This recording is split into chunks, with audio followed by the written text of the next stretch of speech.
Join me as I run one of the most rugged but beautiful trails in all of Canada. This is a 30-kilometer stretch that passes through dense forest with sections of tangled roots and climbs over many mountain peaks, traversing over ridges with assisted rope crossings and spots where carefully planned footing is a must.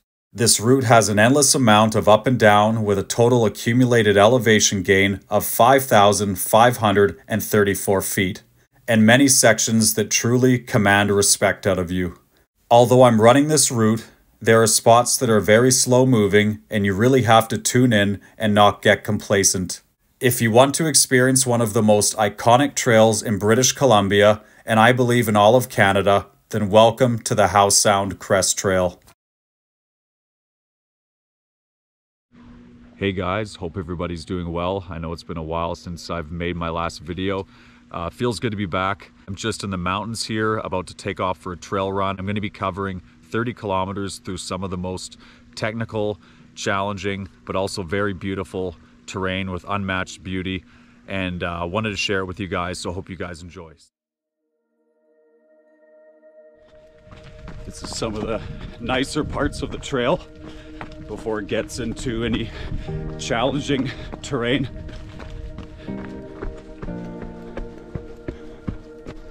The first while, it's quite a bit of uphill with a lot of tangled roots. I'll let you know now, there's no shortage of elevation gain on this hike.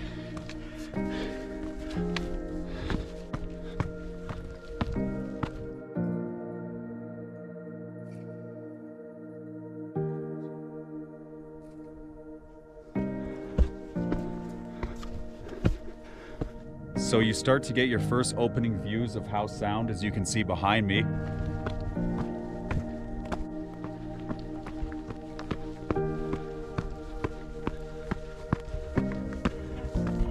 So I'm just at a good little spot to fill up water. There's a little tarn here.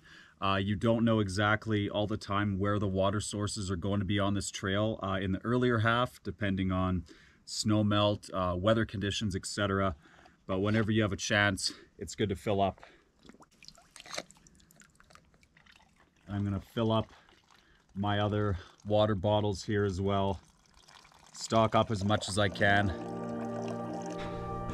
So I'm just ascending up to Unnecessary Mountain, and it gets the name because it just seems like an unnecessary part of the trail to have to climb over to continue on.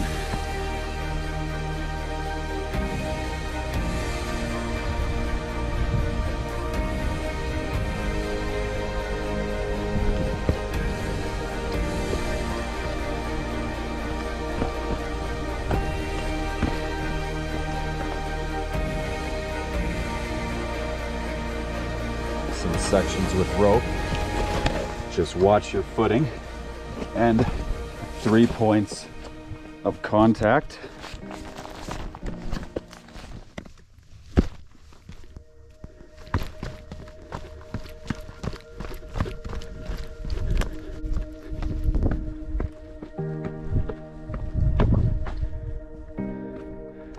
Couple ravens in the background there. So I'm just taking a nice view in. You get a beautiful 360-degree view of everything.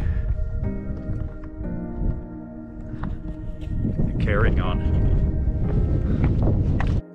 Some more rope sections. Just again, really watch your footing, and 3 points of contact.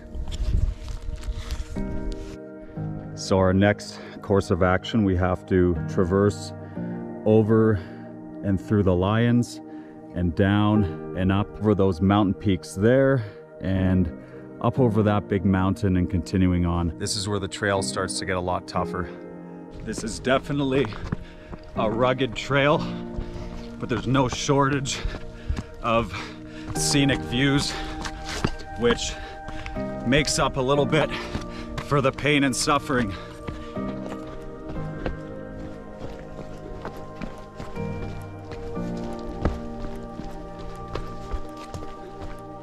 start to get into more sections. It's more hands-on. Lots of climbing on this trail. Now we're getting to the east and west Lion where we have to navigate through. So for the next part of the trail, we have to traverse up the side of the west Lion here.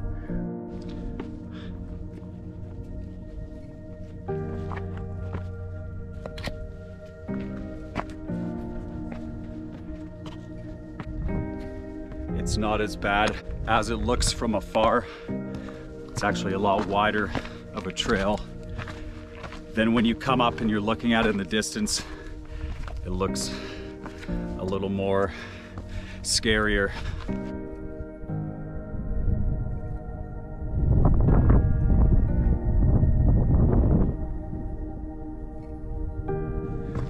Although I labeled this video is a running video, there's a lot of slow moving parts to this trail. So make no mistake, there's some great spots for running and you'll have lots of chances to do so, but it's also going to be slow moving and energy sapping as well. So there are sections of this trail. If you are not good with heights, I don't recommend this trail.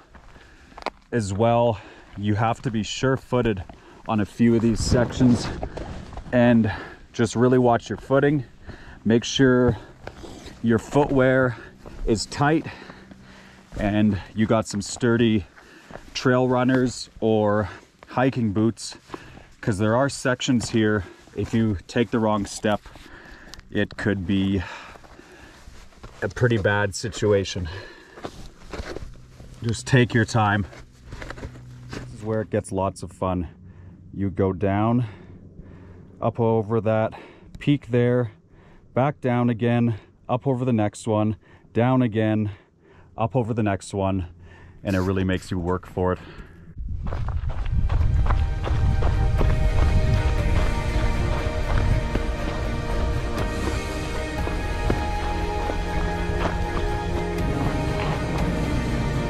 Just down at the bottom there is Enchantment Lake.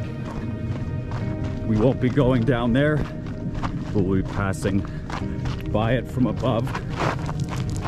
So we're at a part in the trail where you have to go through this boulder field here, down, and then you got a bit of a steep climb back up. So watch your footing, don't twist an ankle.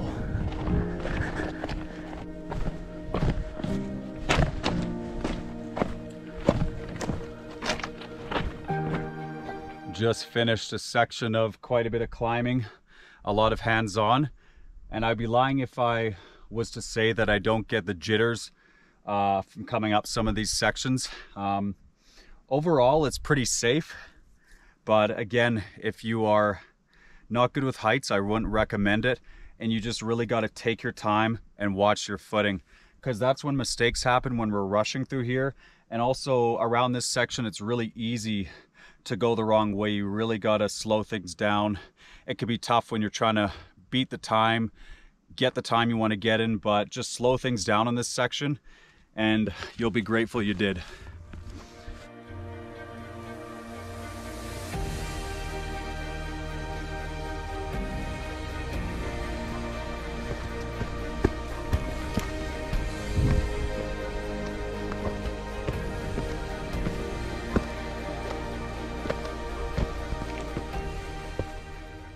We are coming up to the famous rope crossing. You have to cross this ridge here, and there's a huge drop on either side. So you just got to be really careful. There's a rope and a chain to assist you. As I was saying, if you're not good with heights, this trail is definitely not for you. I took my fiance on this back in 2020, and this was the moment. It was literally make or break, but she persevered, made it through, and it was a hell of a journey.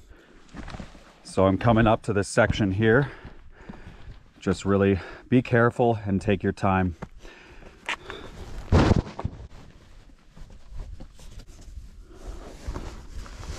Get really good footing and take advantage of the rope and the chain. And also, one thing to be cautious of, you don't want to lean too much to either side of it because you might fall one of the directions. So use these as a guide and just be careful and watch your footing. I'm just going to take it slow and slowly make way over this.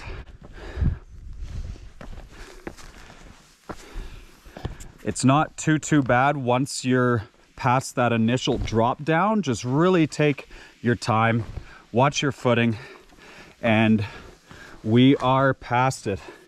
Just don't rush it and be safe. And remember, don't lean in either direction because you can sway. There's a lot of slack in the rope, so just be cautious of that. Otherwise, safe travels.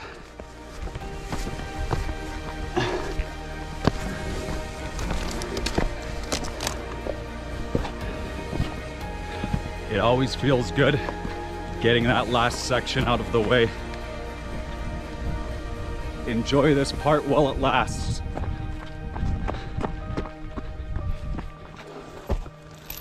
Lots of little sections with chains to aid in the uphill.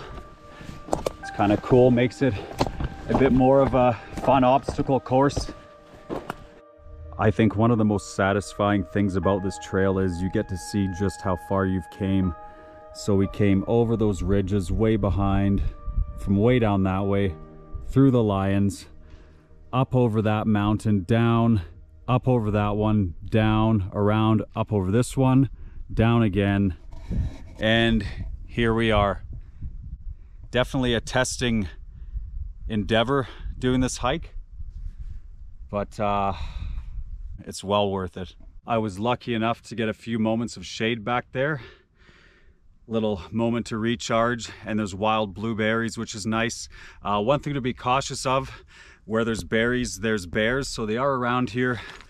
I haven't run into one, but just when you're in the smaller sections where you can't see around the corners, berry bushes, etc., I always just make lots of noise and keep your bear guard with you on this trail.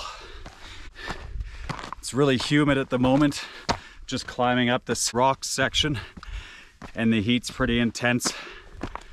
But at some point soon, there's downhill. So this here is David's Peak. Give you guys a view.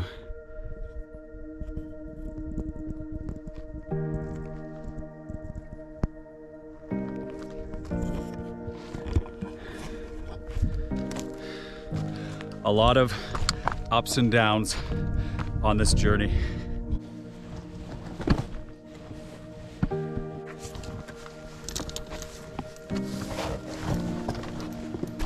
We're going through an area here with lots of lush vegetation.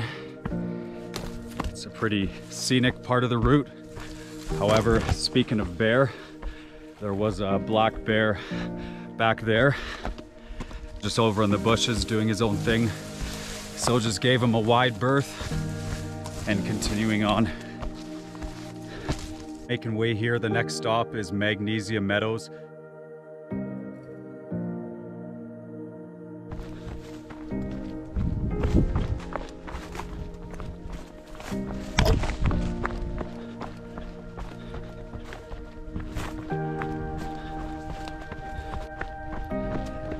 At the halfway point, and this is where it finally starts to settle down a bit and you get a good bunch of downhill and flatter sections.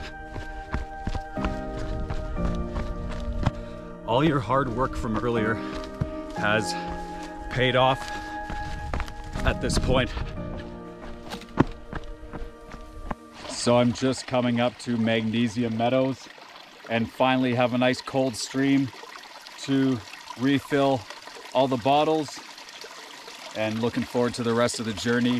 It's the first official break I've taken, and it feels nice to just take a moment, gather the energy, and get ready for the rest of the way down.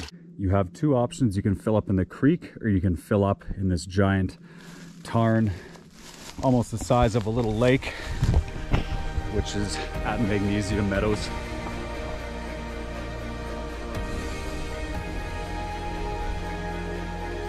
This is a great place for a swim, but I'm just going to continue on.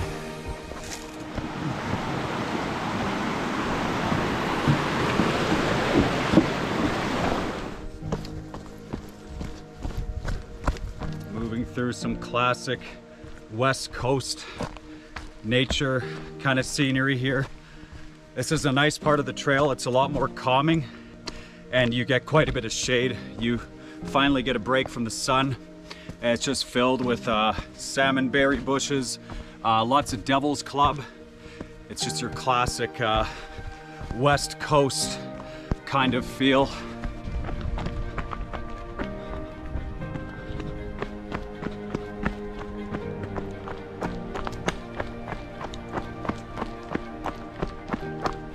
I'm just finishing up the trail now, and I'll be honest, I'm pretty wrecked.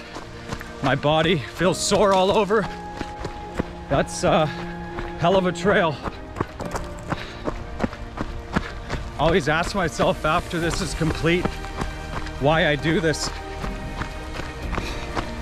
but it was worth it.